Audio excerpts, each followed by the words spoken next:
You know, we've talked about what makes a person's food better, and you know, you've got to have great ingredients. That's definitely one step. You know, if you get mediocre, subpar ingredients, the best you can hope for is mediocre food. So you've got to have great ingredients to make a great bourbon. That's true, and the folks down at Maker's Mark, I know they care about their ingredients because I know the same farmers they know.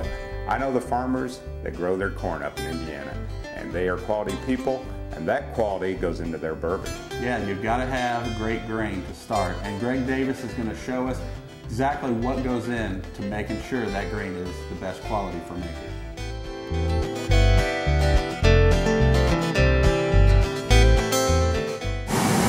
Welcome guys, we're here where everything begins, right here at the roller mill. At Maker's Mark, one of the things that kind of sets us apart is we don't actually use a hammer mill to grind our grain.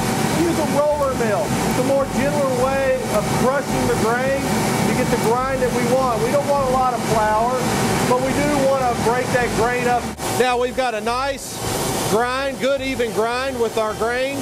And it's chunked. There's not a whole lot of flour in there. Well, sure, there's a little bit of flour, but because you can see and you can feel the texture of the grind, that's what we're looking for, that good, even consistency.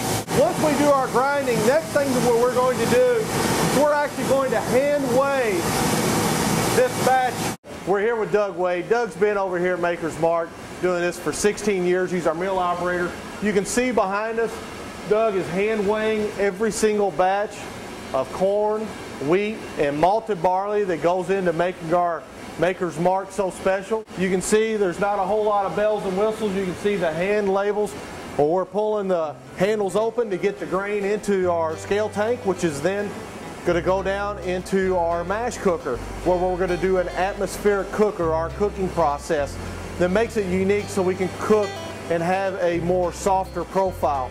One of the things that sets Maker's Mark apart from other bourbons out there on the market is the fact that we use 70% corn, we use 16% soft red winter wheat, and then we're going to use 14% malted barley.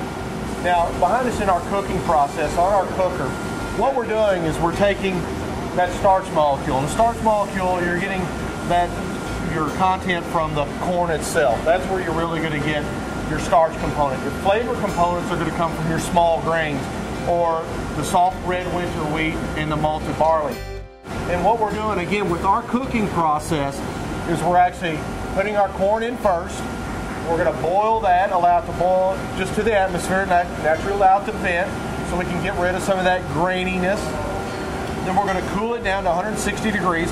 At that point, we're going to add in our soft red winter wheat, which is going to give us a nice rounded mouthfeel, but it's going to be soft and subtle. You know, it's not going to be something that has a lot of boldness to it or a lot of spiciness to it that other cereals can impart to your bourbon. And all of this is key because as we move forward, you'll start to understand more why Maker's Mark is the only bourbon out there that has a flavor-forward profile on your palate. I say let's try it out. I'm ready to taste something. I'll second that.